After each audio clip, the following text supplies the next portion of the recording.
그리고 스승의 주일, 부부주일로 이렇게 지키는 아주 내용이 많은 주일입니다. 오늘 오래간만에 우리 믿음의 식구들하고 특별히 부부주의를 생각하면서 또 가정을 생각하면서 어떻게 하면 우리가 행복한 결혼 생활을 해갈 수 있을까 하는 부분에 대해서 좀 말씀을 잠시 나누고자 합니다. 교회 안에는 정말 다양한 분들이 많이 있어요. 결혼하지 않은 분도 있고, 또 결혼했지만은 좀 마음 아프지만 이혼한 가족도 교회 안에는 있고요. 또 여러모로 복잡한 관계성 속에서 있는 그런 다양한 식구들이 함께 모여 있는 공동체이기 때문에 참 말씀을 전하는 일이 누구에게만 초점을 맞춰서 전한다는 게 생각보다 다른 사람들에게 상처도 될 수가 있고 오해도 불러일으킬 수 있는 그런 어려움들이 특별히 가정 주간에 주어지는 그런 주제들이라고 생각을 합니다. 그래서 저도 생각보다는 대단히 조심스러운 것이 가정주의 달에 전하는 메시지가 아닌가 그런 생각을 가져보게 되어지죠. 그러나 기본적으로 성경이 우리에게 말하는 그런 가정과 그리고 부부와 결혼 생활에 대한 부분들을 언급하고 있기에 다시 한번 나는 과연 성경이 우리에게 말해주고 있는 그런 가정을 생각하고 있고 부부관계를 생각하고 있는가 한번 점검할 수 있는 그런 기회가 됐으면 좋겠습니다. 솔로몬은 잠언 9장 9절에 이런 언급을 우리에게 해주고 있습니다. 내 헛된 평생의 모든 날, 곧 하나님이 해 아래서 내게 주신 모든 헛된 날에 내가 사랑하는 아내와 함께 즐겁게 살지어다. 그것이 내가 평생에 해 아래서 수고하고 얻은 내 몫이라 이렇게 말해주고 있습니다. 그러니까 하나님이 헛된 평생이라고 말해주고 있어요. 솔로몬이 기본적으로 이 세상을 살아가고 있는 모든 사람들에게 주시는 메시지 가운데 특별히 이 헛된 이 평생의 삶 속에서 그나마 행복하게 살아갈 수 있는 그런 분복이 있다면, 기본적으로 주시는 복이 있다면 그게 뭐냐라고 할 때 사랑하는 아내하고 즐겁게 사는 거라고 얘기를 하고 있습니다. 그러니까 이 땅에서 육신을 입고 그저 평범하게 살아가는 모든 사람에게 있어서 제일 큰 행복이 있다면 그것은 부부가 즐겁게 사는 거라는 거예요. 여러분, 부부가 즐겁게 사는 거를 지금 내가 잃어버리고 있다. 내가 부부와의 관계가 어려움 속에 있다라고 한다면 아주 가장 큰 행복을 지금 잃어버리고 있는 것입니다. 하나님이 인간에게 주신 아주 기본적으로 주신 복을 내가 지금 놓치고 살아가고 있다는 것이죠. 성경은 그렇게 말해주고 있고 또 정말 지혜의 지혜자인 솔로몬이 우리에게 전해주는 메시지입니다. 그래서 저는 생각할 때 정말 내가 행복하게 살기를 원하느냐라고 한다면 첫 번째는 부부관계가 좋아야 됩니다. 이게 하나님이 주시는 이 땅에서 육신을 입고 살아가는 사람에게 있어서 주시는 가장 큰 복이라는 것이죠. 저는 이제 신약과 연결시켜 보면 더 귀한 게 있기는 해요. 하나 더 있기는 합니다. 그것까지는 오늘 말씀을 드리지 않고요. 오늘 드리고 싶은 말씀은 그냥 평범하게 정말 내가 행복하게 살고 싶으냐? 그건 돈도 아니고 명예도 아니고 권세도 아니고 부귀도 아니고 부부가 즐겁게 사는 겁니다. 이걸 놓치면 안 돼요. 예수 믿는 그리스도인들도 이걸 놓치면 안 돼요. 다른 것들이 다 부족해도 부부관계는 좋아야 되는 거예요. 그것이 바로 우리 주님이 오늘 우리가 육신을 입고 이 땅에 살 적에 챙겨야 한다는 중요한 메시지이기도 합니다. 그래서 행복한 삶을 살려면 무엇보다도 관계가 좋아야 됩니다. 저도 참 부족한 부분이 많이 있습니다만은 제일 먼저는 하나님과의 관계가 좋아야 됩니다. 성경 말씀 가운데 제가 언젠가 잠언을 읽다가 깜짝 놀란 적이 있어요. 왜냐하면 목회를 하다 보니까 장로님들과의 관계가 영 안 좋은 거예요. 늘 힘들어요. 장로님들과의 관계가. 어쩌나 내 마음은 그렇지 않은데 어쩌나 그런 생각이 있고, 제가 스킬이 너무 부족한 부분들도 없잖아 있고, 그런데도 또 뭔가 좀 힘들고 어려운 부분이 많이 있어요. 그런 때가 있었는데 잠언 16장 7절에 보니까 솔로몬을 통하여 이런 말씀도 주고 계셔요. 사람의 행위가 여호와를 기쁘시게 하면 그 사람의 원수라도 그와 더불어 화목하게 해주신다는 거예요. 제가 이 말씀을 이렇게 딱 대하면서 하나님과의 관계가 좋으면 모든 사람과의 관계도 하나님이 좋게 해주시는구나. 근데 거꾸로 뒤집으면 이렇게 되는 거예요. 하나님과의 관계가 안 좋으면 다른 사람들의 관계가 좋으려고 해도 하나님은 다 뒤틀어 놓으실 수도 있어요.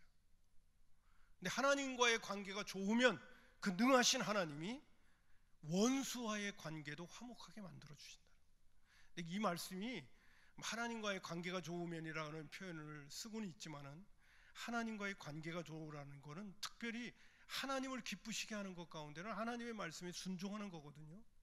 근데 하나님의 말씀에 순종하는 것 가운데는 하나님이 우리에게 주시는 율례와 법도와 계명은 이웃과의 관계를 좋게 만들어 주시거든요. 그래서 내가 하나님의 말씀에 잘 순종하게 되어지면 이웃과의 관계는 자동적으로 좋아져요. 그런 은혜가 이렇게 미쳐지게 되어 있습니다. 그 이웃과의 관계성 속에서 부모와의 관계, 그리고 부부와의 관계가 좋아지게끔 되어져 있습니다. 언젠가 미국에서 통계 수치를 내는 것 가운데 보니까요, 경건하게 믿음 생활 잘하는 가정들은 많은 수치가 이혼을 하지 않습니다. 오늘도 교회 안에도 이혼하는 분들이 많이 있기는 합니다만은, 그래서 안타깝기는 한데 미국에서 경건하게 믿음 생활 잘하는 그런 가정들을 보면 정말 많은 수치가 이혼을 하지 않는 거예요. 그래서 이혼하지 않는 좋은 가정이 되려고 하더라면 믿음 생활 잘하면 되죠. 하나님과의 관계가 좋고 하나님을 기쁘시게 해드리면서 하나님의 말씀에 잘 순종하면 부부 관계도 사실은 좋아질 수밖에 없어요. 자, 그런 말씀을 여러분에게 기본적으로 드리면서, 그러면 행복한 결혼 생활이 되려면 어떻게 해야 되느냐라고 한다면, 하나님이 인간을 만드셨기 때문에 여러분, 가정과 그리고 교회는 하나님이 제정하신 그런 공동체입니다. 그렇기 때문에 하나님이 인간을 만드셨기도 하고 인간을 위하여 제정하신 그러한 공동체이기 때문에 하나님은 인간과 공동체를 잘 알고 계신 거예요. 그래서 우리에게 제시하시는 것이 있습니다. 몇 가지를 제가 오늘 이거 설교 교환에도 메모를 해놨는데, 제일 먼저는요, 행복한 결혼 생활을 하려면 오늘 31절에 있는 말씀 보니까 그렇게 말씀하고 있습니다. 그러므로 앞에 있는 내용들이 여러 개 있어요. 얘기하고 사람이 부모를 떠나야 된다는 거예요. 결혼 생활을 잘 하려면 제일 먼저는 부모를 떠나야 됩니다. 여기는 평범하게 사람이라고 얘기했습니다. 요새 제가 주례도 몇 가정을 이렇게 세우기도 합니다만은 제일 중요한 것은 먼저 뭐냐 하면 부모를 떠나야 됩니다. 요 사이는 그러지 못한 그런 자녀들이 있어요. 결혼을 하는데 아직도 부모님하고 깊이 연관되어져 있는 분들이 있어요. 여러분, 특별히요, 여기 사람이라는 표현을 썼지만은 창세기 2장 18절에는 남자가 부모를 떠나라고 그래요. 창세기 2장 24절에 보면 이러므로 남자가 부모를 떠나 그 아내와 합하여 둘이 한 몸을 이룬다. 남자와 여자도 다 부모를 떠나야 됩니다. 근데 특별히 창세기에서는 남자를 먼저 만났기 때문에, 만들어서 그랬는지 모르지만 남자가 부모를 떠나는 거예요. 우리나라는 그렇잖아요. 시집간다는 표현을 쓰잖아요. 그러나 성경은 그렇지 않아요. 성경의 결혼 제도는 대릴사이 제도입니다. 그게 더 커요. 예? 남자가 부모를 떠나는 거지 여자가 부모를 떠나는 게 아니에요. 남자가 부모를 떠나는 거. 그러나 성경 전체를 보게 되면 일단은 뭐냐? 결혼을 한다는 것은 부모를 떠나야 됩니다. 무엇에서부터 부모를 떠나야 되냐면 정신적으로 먼저 부모를 떠나야 돼요. 뭐 요사이는 그런 얘기를 잘 안 하고 있지만은 아직도 이 마마보이들이 참 많습니다. 아직도 부모에게 정신적으로 깊이 의존적인 그런 자녀들이 있어요. 이건 이렇게 하면 이러면 결혼 생활이 제대로 안 돼요. 요새 가끔 제가 저 드라마 토요일하고 일요일하는 같이 살래요 하는 거를 슬쩍슬쩍 보면 재밌습니다. 뭐 그 요새 보는 드라마 가운데 그래도 괜찮더라고요. 그 드라마 보게 되면 정말 부모님에게 너무 의존적인 그런 아들의 모습도 한 그 부분에 나오는 그런 부분이 있더라고요. 여러분, 결혼을 한다는 사실은 첫 번째, 부모에게로부터 정신적으로 심리적으로도 떠나야 됩니다. 딱 독립이 될 수 있어요. 그 다음에 두 번째 좀 강조한다면 경제적으로도 독립해야 됩니다. 아직도 뭐 많은 자녀들이 경제적으로 독립하지 못한 그런 자녀들이 있는 걸 봐요. 이거는 온전한 행복한 결혼 생활을 해가는데 어려움이 있는 거예요. 그 다음에 더 중요한 것이 있다면 영적으로도 독립을 해야 돼요. 남자들은 한 가정의 영적인 제사장들입니다. 가정을 잘 이끌어 가려면 영적인 그러한 제사장의 위치를 갖고 있어야 돼요. 맨날 신앙 가정에서 가정 예배도 하나 드릴 줄 모르는 그런 남편, 아내, 이게 곤란한 거예요.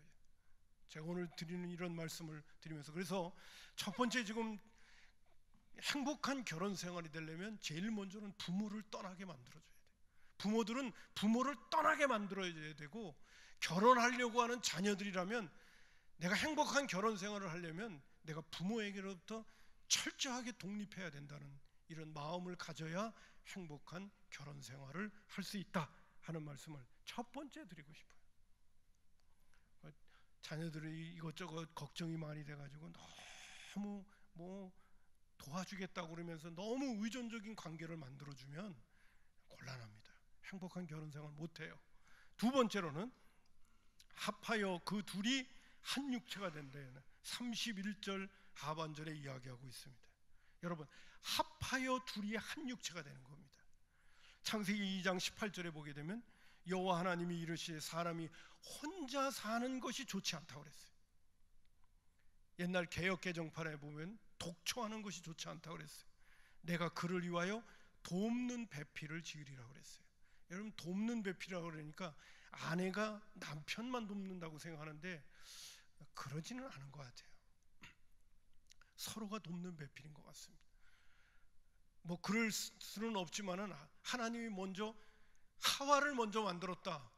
그러면 아담을 향하여 돕는 배필이라고 그렇게 설명하실 수도 있지 않았을까? 제가 볼 적에는 부부가 서로가 돕는 배필입니다. 왜 그러느냐? 하나님께서 혼자 사는 것이 좋지 않기 때문에, 독초하는 것이 좋지 않다고 그랬습니다. 서로가 한 인격체 한 인격체는 뭔가가 부족하다는 거예요. 그거를 보시고 아담도 보셨을 때 부족한 부분이 있다는 거죠. 혼자 사는 것에 대한 부족한 부분이 있기 때문에 하와를 또 만드셔서 함께 붙여주셨습니다. 둘이 서로가 돕는 배필이다. 제가 이 말씀을 왜 드리냐면 오늘 본문에 나오는 말씀 가운데도 둘이 한 육체가 된다는 것은 이런 표현을 좀 쓰고 싶어요. 새로운 인격을 만들어낸다는 거예요. 둘이 합하여 새로운 인격을 하나 만들어내는 거예요. 서로 따로따로 다 아니에요. 하나가 되어져서 온전한 사람을 이루는 한 새로운 인격을 만들어내는 거예요. 그래서 부족함이 없게 하시는 그런 하나님의 은혜가 이 부부의 관계성 속에 있다고 하는 것입니다. 서로가 부족한 부분들을 잘 돕는 배필이 되어져 갖고 새로운 좋은 인격이 형성되어져 가는 거예요. 에베소 5장 21절에 보게 되면 그리스도를 경외함으로 피차 복종하라고 하는 말씀들. 피차 복종하라. 그래서 새로운 인격을 만들어내는 거예요. 그것이 결혼 생활을 위하여 첫 번째 드리는 좀 말씀이기도 하고요. 두 번째로는 부부 사이의 관계 가운데 오늘 본문의 말씀 가운데 33절에는 아내를 자기같이 사랑하라고 언급하고 있습니다. 33절에 보니까 너희도 각각 자기 아내 사랑하기를 자기같이 하라고 그랬어요. 뭐 구약도 그렇고 신약도 그렇고 내 이웃을 내 자신과 같이 사랑하라고도 말씀해 주셨는데, 그것을 실천하기 위한 가장 중요한 대상이 바로 아내와 남편이기도 하고, 특별히 남편은 아내를 자기 자신과 같이 사랑하라. 저는 예전에 이 에베소서에 있는 말씀을 보면서 큰 도전을 받은 게 바로 무엇이냐 하면요, 이 말씀입니다. 28절을 보니까 이렇게도 말씀하셔요. 이와 같이 남편들도 자기 아내 사랑하기를 자신같이 할지니. 아내 사랑하는 거는 자기를 사랑하는 거라고 그랬어요. 그러니까 아내를 정말 사랑하지 못하는 거는요, 자기를 사랑할 줄 모르는 사람이에요. 남편들이요, 오늘 이런 말씀을 드리면서 저한테는 참 도전이 됐어요. 한 몸을 이루고 그러는데 내가 내 몸을 사랑하지 않는 게 뭐라, 아내 사랑하지 않는 거거든요. 자기를 사랑하는 거라고 그랬어요. 내가 어떤 때는 미운 마음도 들 수도 있어요. 인간이기 때문에. 그러나 내가 아내에 대해서 미운 마음이 들 적에는 그거는 나를 미워하는 거라고 생각해야 돼요. 그런 건 빨리 떨쳐버려야 돼요. 아내 사랑하는 것이 자기를 사랑하는 거예요. 자, 우리 남편들만 한번 따라서 합시다. 아내 사랑하는 것이 자기를 사랑하는 것이다. 예, 제가 이 말씀 때문에 도전을 받았으니까. 예, 아내 사랑하는 게 자기 사랑하는 거예요. 그러니까 내가 아내 사랑하지 않으면 자기 안 사랑하는 거예요. 이걸 꼭 명심해야 될 것입니다. 두 번째, 5장 22절에 보면 아내들이여 자기 남편들에게 복종하기를 주께 하듯 하라고 하시고요, 지금 이 33절에 또한 아내는 자기 남편을 존경하라고 말해주고 있어요. 존경한다. 난 전 이 말씀을 전하기가 조금 어려워요. 내가 여자가 안 돼봐갖고 그래서 그런지 좀 어려워요. 왜냐하면 아내들의 입장이나 또 이렇게 옆에서 이렇게 지켜보면 그렇게 고민하는 것 같아요. 목사님, 뭐 존경이 돼야 존경을 하죠. 이러는 것 같아가지고 아주 뭐라고 설명하기가 어려워요. 존경이 안 된다는 거예요. 아직 기본이 안 되니까 보니까 다른 남자들하고 보면 기본이 안 되는 그런 남편들을 볼 때가 있거든요. 그런 부분들을. 근데 왜 주님은 바울 사도를 통해서 아내를 이렇게 아내들이 남편들을 존경하라고 했을까? 또 죽게 하듯까지 이렇게 하라고 했을까라고 할 때, 여러분, 존경이라는 거는 또 내 자신의 어떤 기준에 따라서 다를 수도 있거든요. 뿐만 아니라 제일 중요한 부분은 남편의 위치와 권위 때문에 그런 것 같아요. 내가 남편을 내 마음속 깊은 곳에는 존경이 되지 않지만은 하나님이 남편을 세워주실 때는 가정의 가장으로, 권위로, 그리고 질서로 세워주신 것이 굉장히 크다는 것이죠. 여러분, 내가 내 남편 존경하지 않으면요, 자식들도 정말 부모님들 존경 안 합니다. 다 보고 있어요. 또 남자는 또 이 쫀심으로 사는 게 있거든요. 더 여자는 좀 자존심이 상하더라도 좀 잘 이렇게 좀 이겨낼 수가 있는데, 남자는 이 인정을 받지 못하고 자존심을 상하게 하면서 뭐 하라고 그러면 정말 하기 싫어요.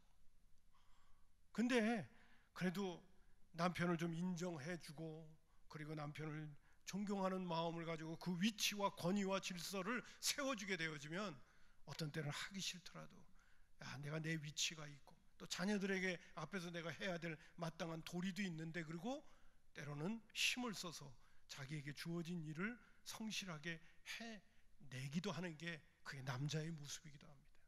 근데 남자의 자존심 다 그냥 깔아 뭉개면서 왜 안 하느냐 막 이러면 더 하기 싫은 거예요. 여러분, 이런 부분들을 생각하면서, 자녀들을 생각하면서라도 아내는 남편을 존경하고 인정하고 그의 권위와 질서를 세워주는 일에 항상 신경을 써줘야 됩니다. 저는 이 정도만 좀 설명을 드리도록 하겠습니다. 부부관계성 속에서 놓치면 안 되는 것은 남편은 아내를 자기를 사랑하는 것처럼 사랑해야 된다. 아내는 자기 남편을 죽게 하듯 존경해야 된다. 이것을 자녀들이나 주변에 있는 사람들에게 보여주면 안 되는 거예요. 못하는 거를 보여주면 안 돼요. 이거는 항상 챙겨야 될 중요한 요소라고 하는 것입니다. 다 이제 또 제가 늘 강조하는 것 가운데 중요한 행복한 결혼 생활이 되려면요, 정말 챙겨야 될 거 지금 말씀드릴게요. 네 번째입니다. 결혼은 서로를 통해서 행복을 찾는 것이 아니라는 거예요. 우리가 저기 젊은 선남 선녀를 보게 되면 결혼을 할 때요, 내가 내 남편을 통해서, 내 아내를 통해서 내가 행복해야지 하는 기대감을 가지고 결혼하는데, 인간은 부족한 존재이기 때문에요, 상대를 통해서 행복을 찾기가 어려워요. 그게 한 남자와 한 여자의 모습이에요. 실망이 더 크기가 쉬워요. 그러니까 주님께서 우리에게 주시는 교훈이기도 해요. 중요한 부분은 뭐냐면, 행복은 하나님을 통해서 찾아야 돼요.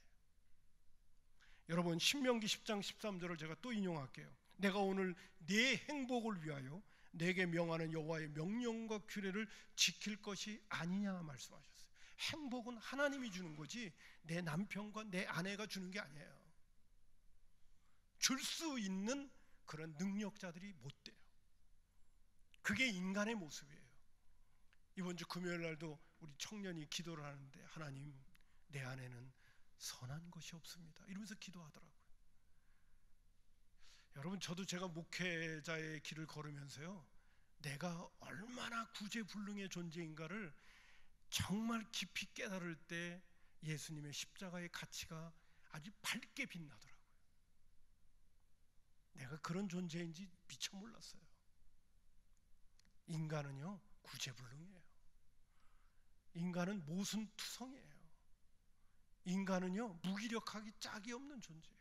왜 제가 이 말씀을 또 계속 강조하느냐면, 인간은 철저히 이기주의자들이기 때문에 그래요. 자기중심적인 존재들이에요. 내가 영적으로 정신을 바짝 차리지 않으면 항상 팔이 안으로 굽는 것처럼 자기중심적으로 생각하고, 내 입장에서 생각하고, 아내와 나와의 관계성 속에서도 철저히 자기 입장만 생각해요. 그게 인간이에요, 인간.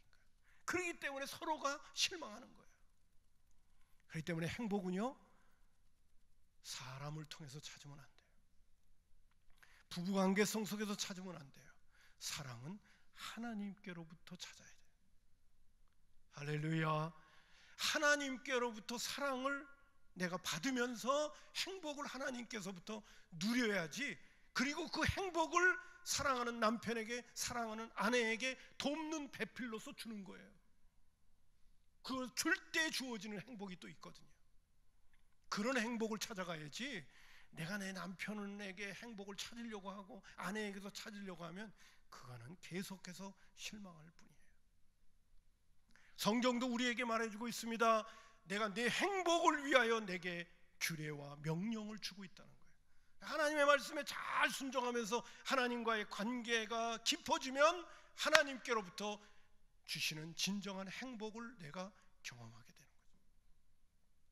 그리고 하나님께서 주시는 그 행복 가지고 바로 내 아주 대상인 아내와 남편에게 그 행복을 흘려보내는 일로부터 부부 사이를 세워가는 것입니다. 그래서 돕는 배필이에요. 서로가 돕는 배필이지, 내가 상대방을 통해서 내가 도움을 얻어야지, 그렇게 되면 다 실망하는 거예요. 제가 이 말씀을 강조하고 싶습니다. 성경에 나오는 말씀 가운데도 교회 공동체를 얘기할 때도 예수님께서 하신 말씀이 요한복음 13장 34절과 35절에도 새 계명을 너희에게 주노니 서로 사랑하라. 내가 너희를 사랑한 것 같이 너희도 서로 사랑하라. 너희가 서로 사랑하면 이로써 모든 사람이 너희가 내 제자인 줄 알리라 말씀하고 있습니다.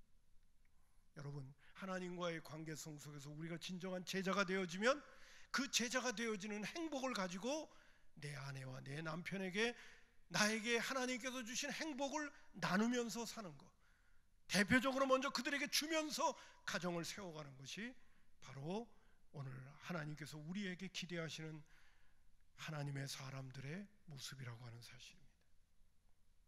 꼭 기억하십시오. 행복을 아내와 남편에서 찾으려고 하지 마십시오. 행복은 하나님께로부터 오는 것이고 하나님이 주시는 행복을 가지고 나누는 것이라는 것을 꼭 잊지 않았으면 좋겠습니다. 아멘입니다. 자, 그리고 부부관계, 부모와 자식과의 관계, 그리고 또한 부부관계뿐만 아니라 형제와의 관계, 인간관계를 얘기할 때 바울 사도는 제일 먼저 한 이야기가 있어요.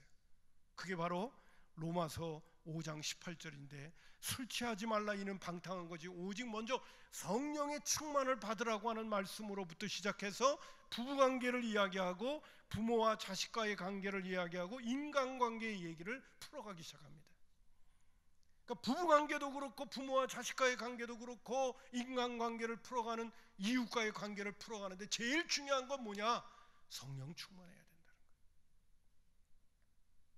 하나님께로부터 오는 성령의 충만함을 통하여 그리스도의 마음을 품지 않으면 부부관계도 그렇고 부모와의, 자식과의 관계도 그렇고, 특별히 그 시대는 주인과 종과의 관계가 있고 상전과 부하의 관계가 있거든요. 그것도 풀어가는데 제일 중요한 것은 성령 충만이에요.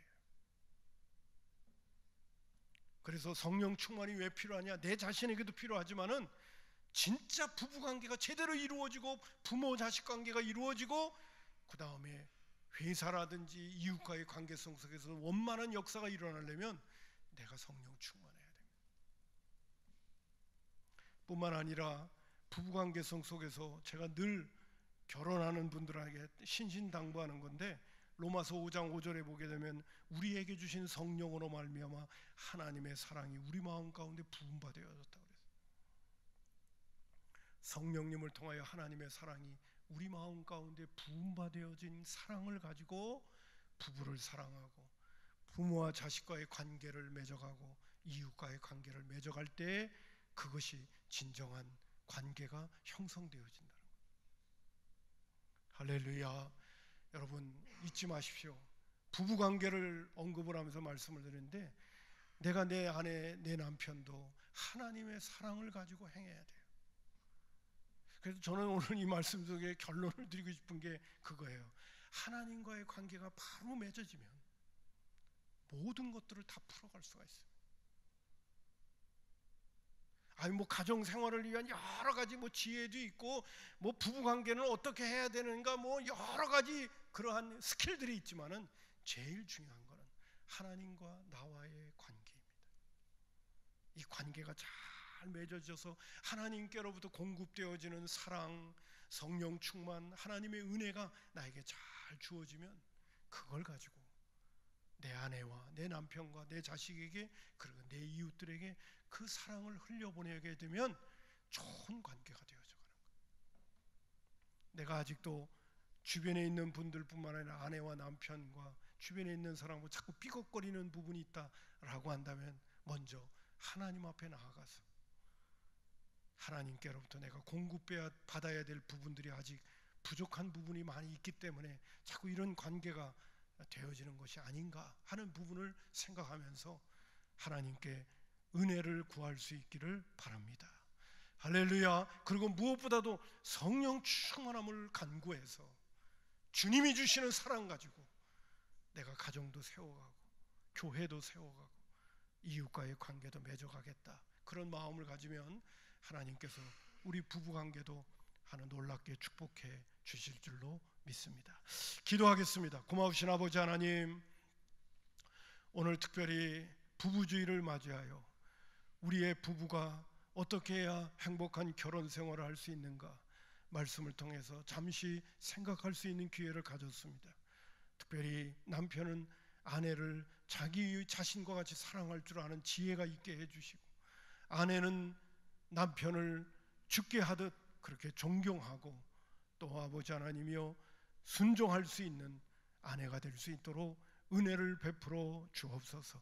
이러한 아버지 하나님이여 은혜가 우리에게 있으려면 무엇보다도 하나님께로부터 오는 사랑이 우리 안에 충만해야 되겠사오니 하나님 성령으로 늘 충만함을 간구하고 갈구하며 살아가는 우리 모두가 되게 해 주옵소서. 예수님의 이름으로 축복하며 기도하옵나이다. 아멘.